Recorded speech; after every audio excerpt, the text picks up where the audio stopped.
Hello बच्चों, स्वागत है आप सभी का मेरे YouTube channel study with Lata Sharma पर। बच्चों, कल मैं आपको nature's magic and EVS book में से ग्रेड 5 के लिए ये बुक है। इसमें से मैं आपको कल चैप्टर एक्सप्लेन कर रही थी, chapter 4 communicable diseases and non communicable diseases. Okay, तो ये मैंने आपको कम्युनिकेबल डिसीजेज तक एक्सप्लेन किया था। अब इससे आगे मैं आपको पढ़ाने जा रही हूँ, ध्यान से देखिएगा। ओके, डिसीज करियर्स और वेक्टर्स, यानी कि रोग को फैलाने वाले, रोग का संचालन करने वाले जीव क्या होते हैं, आइए देखते हैं। Organism such as insect, mites and ticks that transmit germs to human being and animals are called vectors.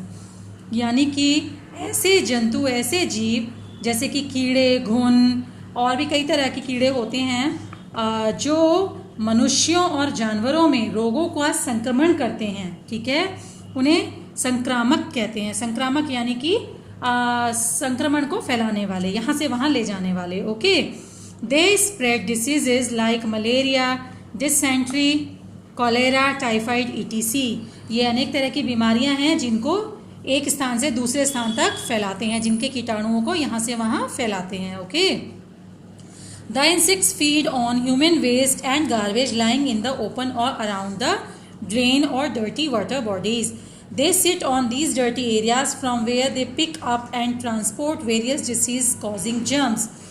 इन कीड़ों का काम क्या होता है, इन वेक्टर्स का काम क्या होता है?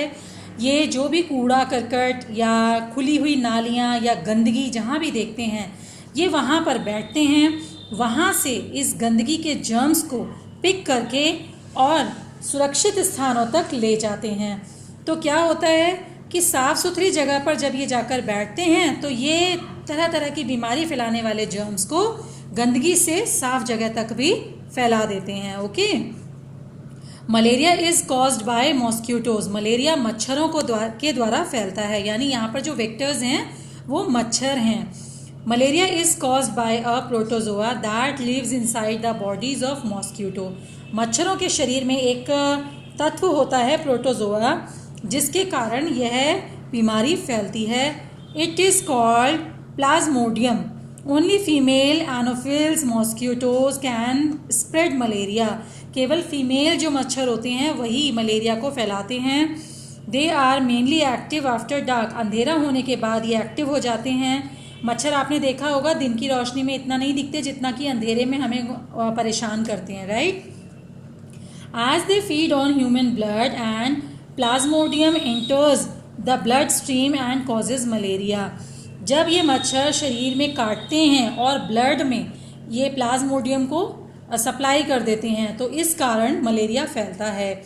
The disease develop within 12 to 28 days from the bite. मच्छर के काटने के 12 से 28 दिनों के बीच में ये बीमारी बढ़ जाती है, फैल जाती है जब ये दिखने लगती है। Okay, on the other hand, दूसरी तरफ, मेल मॉस्किटोज ओनली सक nectar the sweet juices of flower, दस दे के नॉट स्प्रेड मलेरिया। इसके विपरीत आप देखोगे तो जो मेल मॉस्किटोज होते हैं, यानी मच्छर, नर मच्छर जो होते हैं, वो केवल फूलों का रस चूसते हैं, इस वजह से वो कोई बीमारी नहीं फैलाते। And Indian army doctor sir Ronald Ross, एक इंडियन आर्मी में डॉक्टर हैं सर रोनाल्ड रॉस, जिन्होंने first prove that malaria spread by the bite of a mosquito. जिन्होंने सबसे पहले इस बात को प्रूव किया था कि मलेरिया मच्छरों के द्वारा फैलता है। He was awarded the Nobel prize in 1902 for this discovery. इस खोज के लिए उन्हें नोबेल प्राइज भी मिला था सन 1902 में। Okay, the symptoms of malaria are sudden fever, headache and nausea. A person with malaria feels extremely cold and shivers violently. The fever subsides with profuse sweating. The cycle of fever, chill and sweating is repeated. Malaria जो है, malaria जब भी किसी व्यक्ति को होता है बच्चों, तो आपको क्या होगा, आपको मतलब सांस में प्रॉब्लम होगी, आपको सिर में दर्द होगा, आपको तेज़ बुखार होगा, कभी ठंड लगेगी, कभी गर्मी लगेगी, अनरीज़न पसीना आपको होने लगेगा, फिर कभी कभी आपको इतना ज़्यादा कपकपी छूटने लगेगी कि आप रजाई ओढ़ने का मन करेगा। तो इस तरह से परिवर्तित हालात जो हमारे साथ बार बार रिपीट होते हैं, ये मलेरिया के सिम्टम्स होते हैं। Okay, prevention and control of malaria. Malaria से किस तरह से मलेरिया की रोकथाम कर सकते हैं, कैसे इसको कंट्रोल कर सकते हैं, इसके कुछ टिप्स आपको दिए जा रहे हैं। Since mosquitoes are the carriers of malaria, we must protect ourselves from malaria mosquito bites. These measures may be taken in order to prevent malaria. जैसा कि आप सबको बताया गया है, मलेरिया को फैलाने वाले जो वेक्टर्स हैं मेनली वो कौन है, मॉस्क्यूटोज। ओके, मॉस्क्यूटोज से हमें अपने आप को बचा के रखना चाहिए ताकि मच्छर हमें काट ना सके। ऐसा हम किस तरह से कर पाएंगे, उसके लिए कुछ टिप्स आपको दिए गए हैं। Mosquitoes lay eggs in standing and stagnant water in and around our houses. Do not let water stagnant near your house or in your surroundings. मॉस्क्यूटोज़ आप जब भी देखोगे ना तो मॉस्क्यूटोज़ अपने अंडे कहाँ देते हैं, सड़े हुए पानी में, इकट्ठा हुए रुके हुए पानी में।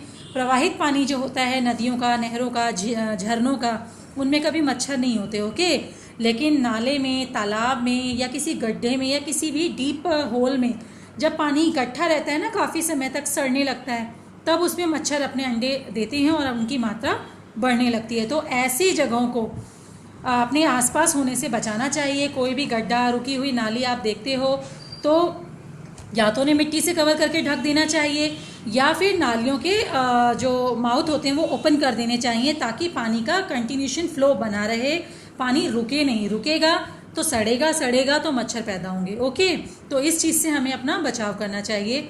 Water in water coolers should be change regularly. पानी के जो भी संसाधन आप यूज़ करते हैं, जैसे कि वाटर कूलर, आप उसमें पानी डाल के यूज़ करते हो तो रेगुलरली पानी उसमें चेंज करते रहना चाहिए। Okay, use mosquito nets and repellents like gel cream and coil while sleeping. जब आप सोते हो तो आपने देखा है ना, ऑल आउट हो गया या गुड नाइट का आता है, काफ़ी सारे वो रिफिल्स वगैरह, कॉयल्स वगैरह हम लोग लगाते हैं। ऐसे ही मॉस्किटो से अपने आप को सुरक्षित रखने के लिए हम मच्छरदानी का भी यूज़ करते हैं। तो हमें इन डिफरेंट आर्टिकल्स का यूज़ करके अपने आप को मच्छरों से सेफ रखना चाहिए। Spray DDT and other insecticides to reduce the breeding of mosquitoes. मच्छरों की बढ़ोतरी को रोकने के लिए नालियों में, घर के आसपास जहाँ भी नमी वाले स्थान है वहाँ DDT पाउडर का स्प्रे करते रहना चाहिए। ये कीटनाशक होता है, इससे मच्छर पैदा नहीं होते। Spray the surface of ponds with kerosene oil to kill the larva and pupae of mosquitoes. मच्छरों के अंडे और इनके छोटे छोटे जो अंडों में से उत्पन्न होते हैं बच्चे, उनकी संख्या को रोकने के लिए या उनको मारने के लिए केरोसिन, आप जानते हो बच्चों, मिट्टी का तेल, इसका छिड़काव करना चाहिए जहाँ भी आपको लगता है पानी जमा हो रहा है। Okay, adult mosquitoes hide in dark and damp corners of the house and behind furnitures. These hiding places should be minimised and sanitise.